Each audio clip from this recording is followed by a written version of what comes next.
ความตั้งมั่นแห่งปณิธานบททดสอบสุดท้ายแห่งปณิธานพระองค์จะหวั่นไหวต่อการเจริญเนกขัมมะบารมีหรือไม่พระองค์จะทำให้พระบิดาพระมารดาเห็นคุณค่าของการออกบวชได้อย่างไรเพราะเหตุใดบ้านเมืองจึงถูกทิ้งร้างและพระองค์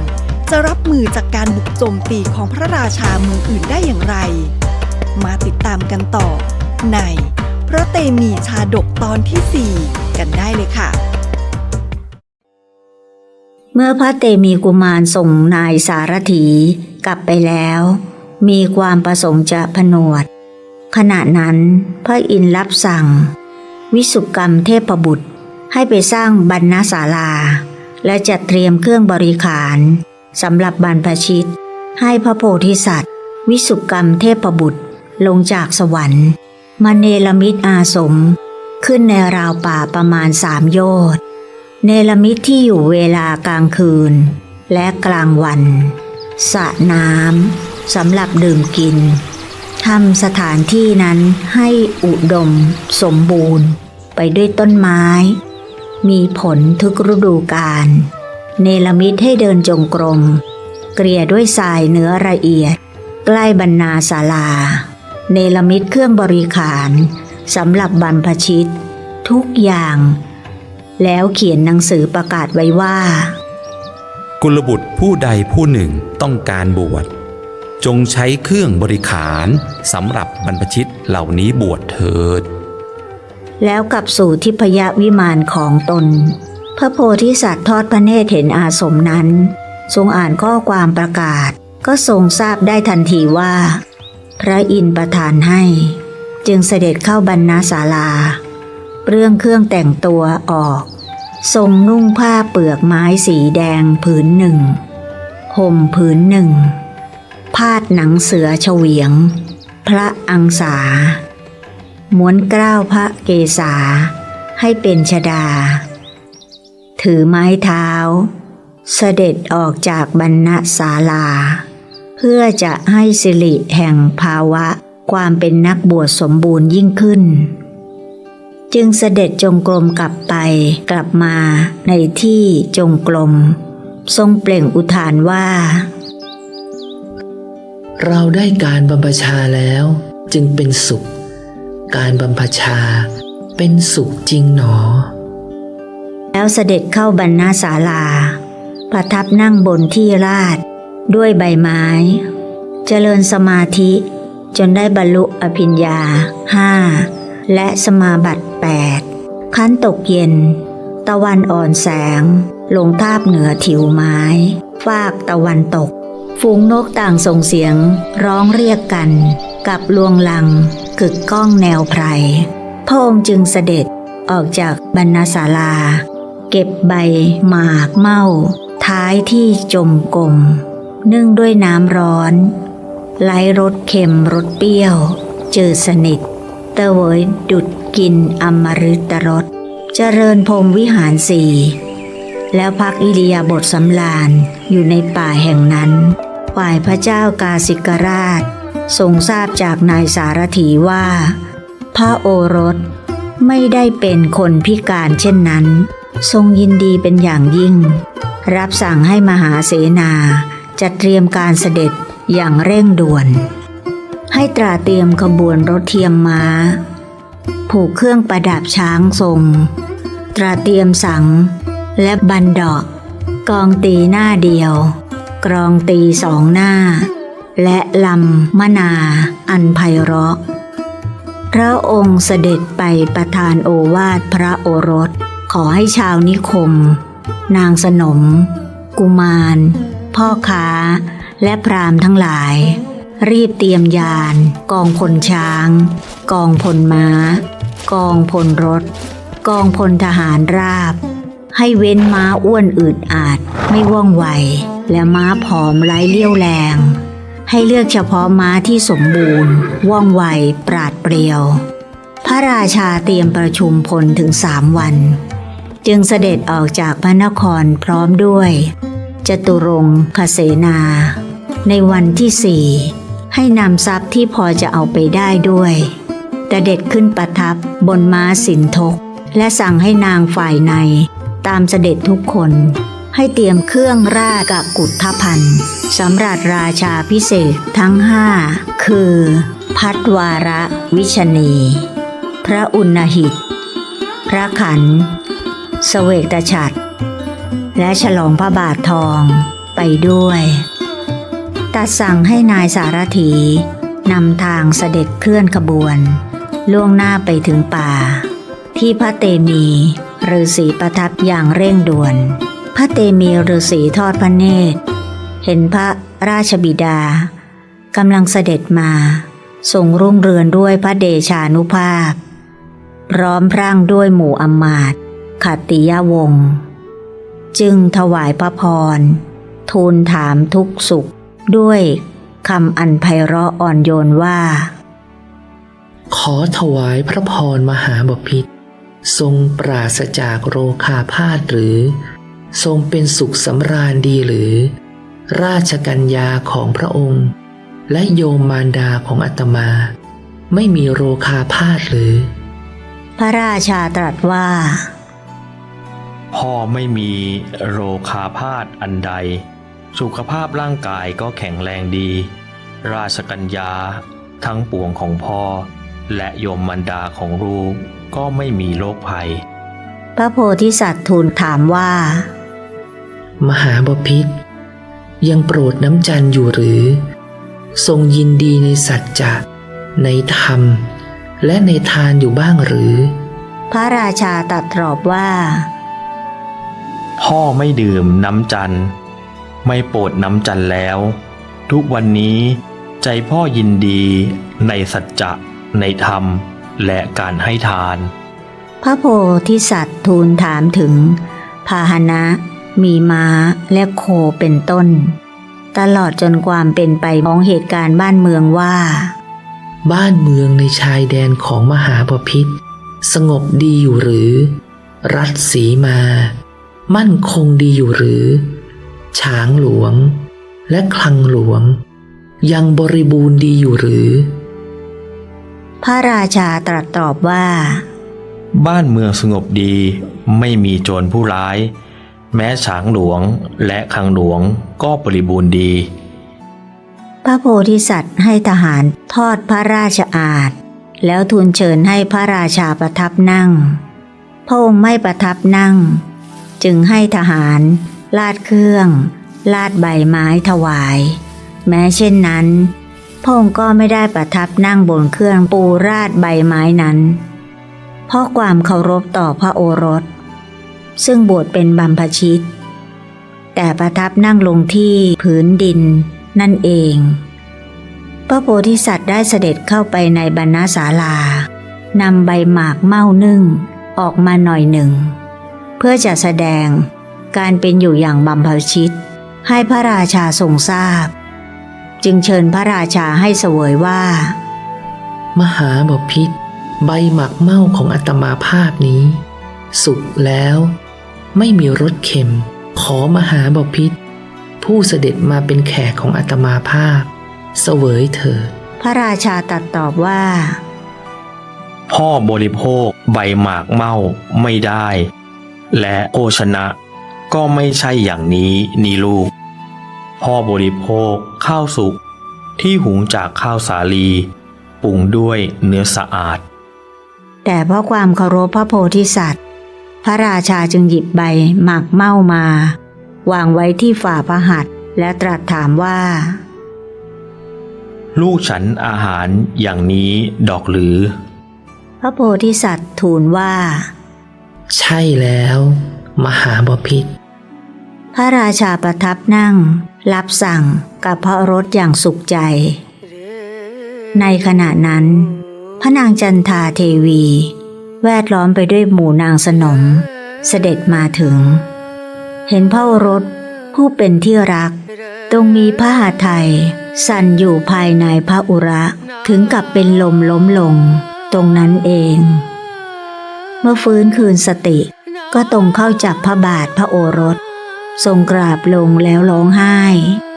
พระเนตรทั้งสองนองไปด้วยน้ำตาพระราชาตรัสกับพระมเหสี ด้วยพระวาจาเปี่ยมสุขว่า จันทา เธอดูอาหารลูกเราเถิด ทรงหยิบใบหมากเม่าวางในพระหัตถ์พระมเหสี แล้วประทานแก่นางสนมอื่นๆ นางสนมทั้งหลาย ต่างก็กล่าวกันว่าพระองค์เสวยอย่างนี้เลยหรือทำไมจึงทรงทำสิ่งที่ทำได้ยากยิ่งเช่นนี้ได้ นางสนมทุกคนเอาใบหมากเม่านั้นมาวางทูลไว้บนศีรษะของตนกราบนมัสการนั่งอยู่พระราชาตรัสถามพระโพธิสัตว์ว่า นี่เป็นเรื่องอัศจรรย์สำหรับพ่อเหลือเกินเพราะพ่อได้มาเห็นลูกอยู่ในป่าคนเดียวฉันอาหารไม่มีรสเค็มไม่มีรสเปรี้ยวไม่ปรุงรสแต่เหตุไรผิวพรรณลูกยังผ่องใส พระโพธิสัตว์ทูลตอบว่า ขอถวายพระพรมหาบพิตรอาตมาภาพนอนคนเดียวตามลำพังบนเครื่องล่านใบไม้เพราะการนอนคนเดียวจึงทำให้ผิวพรรณของอาตมาผ่องใสไม่ต้องมีราชองครักษ์ถืออาวุธรักษาการอาตมาภาพไม่เศร้าโศกถึงอารมณ์ที่ล่วงไปแล้วไม่ละห้อยหาอารมณ์ที่ยังไม่มาถึงมีชีวิตอยู่กับปัจจุบันขณะเพราะเหตุนั้นผิวพรรณอาตมาภาพจึงผ่องใสคนพาลทั้งหลายย่อมเศร้าหมองเพราะเหตุ2 ประการเพราะละห้อยหาอารมณ์ที่ยังไม่มาถึงเพราะเศร้าโศกถึงอารมณ์ที่ร่วงไปแล้วเหมือนต้นอ้อที่ยังเขียวสดแต่ถูกถอนทิ้งไว้กลางแดดย่อมเหี่ยวแห้งไป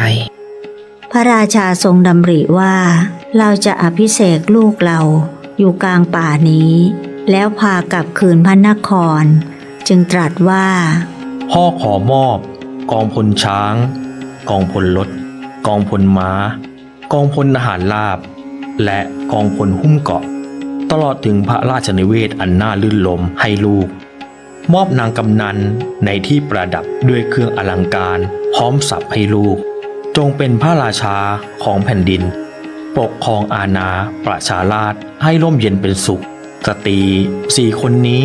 ชำนาญในการฟ้อนรำขับร้องฝึกหัดมาดีแล้วจะทำให้ลูกลื่นลมในการใช้ชีวิตลูกจะอยู่ป่าไปทำไมพ่อจะนำราชธิดาของพระราชาพระองค์อื่นที่สวยงามมีการศึกษาดีทั้งฉลาดเฉลียวมาอภิเษกกับลูกจงให้ราชธิดาเหล่านั้นมีโอรสมากมายลูกยังเยาว์เป็นหนุ่มแน่นยังมีเส้นผมดำสนิทจงครองราชสมบัติเถิดเมื่อชราแล้วจึงค่อยบวชพระโพธิสัตว์ตรัสตอบว่ามหาบพิตรคนเราควรประพฤติพรหมจรรย์ตั้งแต่ยังหนุ่มแน่นการบวชควรเป็นเรื่องของคนหนุ่มท่านผู้แสวงหาคุณธรรมทั้งหลายต่างสรรเสริญการบวชประพฤติพรหมจรรย์ตั้งแต่ยังหนุ่มแน่นอาตมาภาพปรารถนาที่จะประพฤติพรหมจรรย์ไม่ปรารถนาที่จะครองราชสมบัติอาตมาภาพเห็นลูกชายลูกหญิงอันเป็นที่รักของท่านทั้งหลายที่กว่าจะได้มาก็แสนยากพวกเขาร้องเรียกพ่อแม่ฉอเราะน่ารักน่าเอ็นดูยังไม่ทันไรก็ตายจากไปเสียแล้วเหมือนหน่อไม้ไผ่ยังอ่อนก็ถูกถอนแท้จริงแล้วนรชนไม่ว่าจะยังหนุ่มแน่นหรือยังสาวก็ล้วนตายได้ทั้งนั้นใครเล่าจะวางใจในชีวิตได้ว่าเรายังเด็กยังหนุ่มอีกนานกว่าจะตายอายุของคนเรานี้น้อยนักวันคืนเล่าก็ล่วงไปไม่หยุดเหมือนอายุของฝูงปลาในสระที่มีน้ำแห้งขอดความเป็นหนุ่มสาวจะต่างอะไรจากอายุของฝูงปลาในสระที่มีน้ำเหลือน้อยสัตว์โลกถูกครอบงำและถูกรุมล้อมอยู่ตลอดเวลาเมื่อคืนวันไม่ล่วงไปเปล่าแต่กลืนกินอายุวันนะ และกำลังให้สิ้นตามไปด้วย มหาบพิตรจะอภิเษกอาตมาภาพให้ครองราชสมบัติทำไม พระราชาตรัสถามว่า จงบอกพ่อเถิดว่า สัตว์โลกถูกอะไรครอบงำและถูกอะไรลุมล้อมไว้ คืนวันทำให้อายุวันนะและกำลังสิ้นไปอย่างไร พระโพธิสัตว์ตรัสตอบพระราชบิดาว่า สัตว์โลกถูกความตายครอบงำไว้ ถูกความแก่รุมล้อมไว้ตลอดเวลา ตั้งแต่วันที่ทารกถือปฏิสนธิในครรภ์มารดา อายุก็น้อยลงเรื่อยๆเพราะคืนวันล่วงไปไม่ได้ล่วงไปเปล่าๆแต่กลืนกินอายุวันนะและกำลังให้สิ้นตามไปด้วย ขอมหาบพิตรจงทรงทราบอย่างนี้ว่า เมื่อได้ที่ช่างหูกกำลังทอผ้าช่างหูกทอไปได้เท่าใดส่วนที่จะต้องทอก็เหลือน้อยลงทุกขณะข้อนี้เป็นฉันใดนับจากวันที่เกิดชีวิตสัตว์ก็เหลือน้อยลงทุกวันเช่นกันแม่น้ำที่เต็มฝั่งย่อมไม่ไหลขึ้นสู่ที่สูงเปรียบเหมือนอายุของมนุษย์ทั้งหลายเมื่อล่วงไปแล้วย่อมไม่กลับคืนไปสู่ความเป็นเด็กอีกครั้งแม่น้ำที่เต็มฝั่งย่อมพัดพาเอาต้นไม้ที่เกิดอยู่ริมฝั่งให้หักโค่นไปไม่ต่างจากหมู่สัตว์ถูกความแก่และความตายพัดพาไป พระราชาทรงสดับธรรมกถาของพระโพธิสัตว์แล้วไม่มีความรู้สึกผูกพันในการครองเรือนอีกต่อไปทรงเบื่อหน่ายเหลือเกินประสงค์จะออกผนวดเพื่อจะทรงทดลองพระโพธิสัตว์จึงตรัสย้ำอีกว่าพ่อจะไม่กลับพระนครอีกแล้วจะบรรพชาในที่นี้แหละถ้าลูกกลับพระนครพ่อจะมอบเสวตฉัตรให้ลูกพ่อขอมอบกองทัพพระราชนิเวศอันน่าลื่นลมตลอดจนนางสนมกำนันในทั้งหมดให้ลูกจงเป็นพระราชาของแผ่นดินปกครองอาณาประชาราษฎร์ให้ร่มเย็นเป็นสุขสตรี4 คนชำนาญในการฟ้อนรำขับร้องได้รับการฝึกหัดมาดีแล้วจะทำให้ลูกลื่นลมในการใช้ชีวิตลูกจะอยู่ในป่าไปทำไมพ่อจะนำราชธิดาของพระราชาพระองค์อื่นที่สวยงามมีการศึกษาดีทั้งฉลาดเฉลียวมาอภิเษกกับลูกจงให้ราชธิดาเหล่านั้นมีโอรสมากมายลูกยังเยาว์เป็นหนุ่มแน่นยังมีเส้นผมดำสนิทจงของราชสมบัติก่อนเสียเถิดค่อยบวชภายหลังพระโพธิสัตว์ตรัสตอบว่าม หาบพิตรพระองค์จะให้อัตมาภาพเสื่อมเพราะทรัพย์ทำไมคนเราจึงจะตายเพราะภรรยาทำไมคนหนุ่มต้องมาแก่ชราไปอย่างไร้ประโยชน์เมื่อโลกเต็มไปด้วยชราและมรณะเราจะมัวเที่ยวเพลิดเพลินเล่นหัวกันอยู่ทำไมจะมีประโยชน์อะไรที่อาตมายังจะต้องแสวงหาทรัพย์แสวงหาบุตรและภรรยาอาตมาภาพพ้นแล้วจากเครื่องผูกเมื่อคนเรารู้ว่าตัวเองต้องตายแน่แล้วก็จะไม่มีความยินดีในการแสวงหาทรัพย์อีกต่อไปผลไม้ที่สุกแล้วย่อมพร้อมจะร่วงหล่นได้ตลอดเวลาส่วนภัยของสัตว์ที่เกิดแล้วก็ย่อมจะตายได้ทุกเมื่อผู้คนเป็นอันมากเห็นกันอยู่ในเวลาเช้าพอตกเย็นไม่เห็นกันแล้วครั้นเห็นกันอยู่ในเวลาเย็นพอรุ่งเช้าก็พันห่างหายจึงควรรีบเร่งทำความเพียรเสียตั้งแต่วันนี้สมรภูมิที่มีการวางแผนทางยุทธศาสตร์อย่างดีด้วยการวางกองพลช้างกองพลรถกองพลทหารราบไว้ สามารถเอาชนะสงครามอื่นใดได้ แต่ไม่สามารถเอาชนะสงครามคือมรณะได้ ไม่มีกองทัพใดอาจเอาชนะมรณะด้วยการต่อสู้ด้วยเวทมนต์ด้วยยุทธวิธีหรือสินทรัพย์อื่นใดความตายมิได้เว้นแม้แต่กษัตริย์พราหมณ์พ่อค้าลูกจ้างคนจันทานและคนเทขยะย่อมย่ำยีบทขยี้ราบลงทั้งหมดทีเดียวควรรีบทำความเพียรเสียตั้งแต่วันนี้ใครเล่าจะรู้ได้ว่า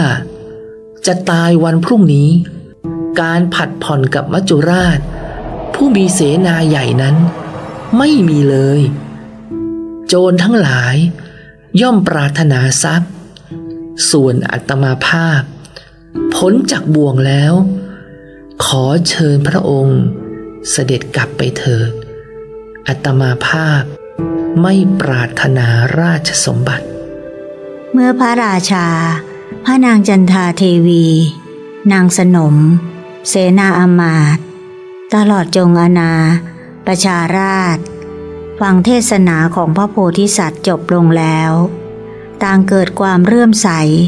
มีความประสงค์จะบวชทุกคนพระราชาโปรดให้ตีกลองประกาศไปทั่วพระนครว่าผู้ใดปรารถนาจะบวชในสำนักของลูกเราก็จงบวชเถิดเราโปรดให้เปิดประตูคลังหลวงทั้งหมดโปรดให้จารึกข้อความบนแผ่นทองคำแขวนไว้ที่เสาใหญ่กลางท้องพระโรงว่ามีขุมทรัพย์ใหญ่ในที่นั้นๆผู้ที่ต้องการก็จงเอาไปชาวพระนครต่างทิ้งบ้านเรือนตามพระราชาออกบวชพระราชาทรงผนวดในสำนักของพระโพธิสัตว์พร้อมด้วยประชาชนเป็นจำนวนมากอาสมสถานประมาณ3 โยชน์ที่พระอินทร์สร้างถวายเนืองแน่นไปด้วยนักบวชพระโพธิสัตว์ให้เหล่าสตรีอยู่ในบรรณาศาลาตรงกลางเพราะเกรงจะเกิดอันตรายส่วนบรรณาศาลารอบนอกให้เป็นที่อยู่ของเหล่าบุรุษนักบวชชายหญิงทั้งหมดพากันเก็บผลไม้ซึ่งหล่นลงที่พื้นดินมาบริโภคใครมีจิตหัวระลึกถึงกามราคะพยาบาทหรืออวิหิงสาเมื่อพระโพธิสัตว์ทราบก็เสด็จประทับนั่งแสดงธรรมสั่งสอนนักบวชเหล่านั้นได้ฟังโอวาทปฏิบัติธรรมจนได้บรรลุอภิญญา5และสมาบัติ8ข่าวการผนวดของพระเจ้ากรุงพาราณสีแพร่กระจายออกไปอย่างรวดเร็วจนทำให้กษัตริย์สามนราชในประเทศใกล้เคียงพระองค์หนึ่งต้องการจะชิงเอาราชสมบัติจึงยกทัพมายังกรุงพาราณสีครั้นเสด็จยาตราทัพเข้าสู่พระนครเห็นพระนครวิจิตรงดงามกลับเงียบสงบว่างไหลจากผู้คนพลุกพล่านจึงเสด็จขึ้นสู่ปราสาทราชฐานทอดพระเนตรเห็นประตูคลังหลวงถูกเปิดทิ้งไว้รัตนะอันประเสริฐ7 ประการถูกทอดทิ้งอย่างไร้ค่าทรงคาดการณ์ว่าน่าจะเกิดอาเพศอย่างใดอย่างหนึ่งขึ้นกับราชวงศ์เพราะราชสมบัตินี้จึงรับสั่งให้เรียกพวกนักเลงสุรามาตรัสถามพวกนักเลงสุรากราบทูลว่าพระเตมีพระโอรสของพระราชาแห่งพระนครนี้ไม่ปรารถนาที่จะครองราชสมบัติพระองค์มิได้เป็นใบ้ก็แสงทำเป็นใบ้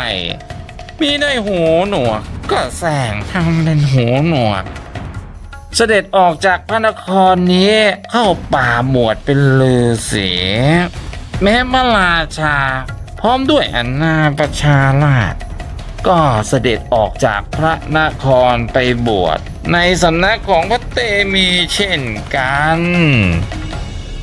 พระเจ้าสามนราชตรัสถามว่า พระราชาของพวกเจ้าออกไปทางประตูไหน เมื่อนักเลงสุรากราบทูลว่า เสด็จออกทางประตูทิศตะวันออก จึงนำกองทัพออกติดตามทางประตูนั้น ลัดเลาะไปตามฝั่งแม่น้ำจนเข้าสู่ราวป่า อันรกชัด พระองค์เกิดความเกรงเกรงภัย ว่าจะเป็นแผนการอย่างใดอย่างหนึ่งของกษัตริย์แห่งนครนี้ พระโพธิสัตว์ทรงทราบการเสด็จมาของพระเจ้าสามนราช จึงเสด็จออกมาต้อนรับ ประทับนั่งในอากาศ แสดงธรรมแก่พระราชาพระองค์นั้น พระเจ้าสามนราชพร้อมด้วยจตุรงคเสนาสดับธรรมแล้วเกิดความเรื่อมใสพากันบวชในสำนักพระโพธิสัตว์นั้น แม้นพระราชาจากนครอื่นๆอีก7 พระองค์ก็เสด็จมาด้วยหวังจะยึดกรุงพาราณสีต่างละทิ้งราชสมบัติบวชโดยทำนองเดียวกันพื้นแผ่นดินที่ตั้งอาสมของพระโพธิสัตว์ได้กลายเป็นมหาสมาคมภายในพระนครได้กลายเป็นป่าช้าช้างทั้งหลายกลายเป็นช้างป่าม้าทั้งหลายกลายเป็นม้าป่าแม้รถทั้งหลายก็ชำรุดทรุดโทรมไปในป่าเครื่องใช้สอยและเงินทองทั้งหลายก็ตกเรี่ยราดเกลื่อนกราดไม่ต่างอะไรจากกรวดทรายนักบวชทั้งหมดต่างเจริญสมณธรรมจนได้บรรลุสมาบัติ8เมื่อสิ้นชีวิตลงได้ไปเกิดในพรหมโลกแม้ช้างและม้าทั้งหลายซึ่งเป็นสัตว์เดรัจฉานมีจิตเลื่อมใสในหมู่ฤาษีทั้งหลายได้เกิดในสวรรค์ชั้นกามาวจร6 ชั้นได้แก่ชั้นจาตุมหาราชิกา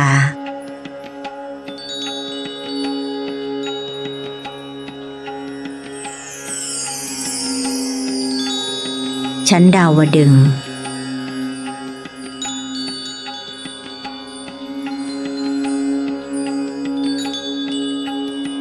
ชั้นยามา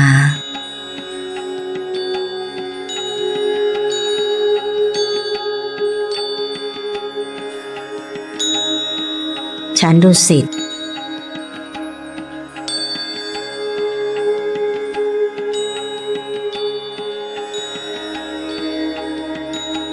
ชั้นนิมมานรดี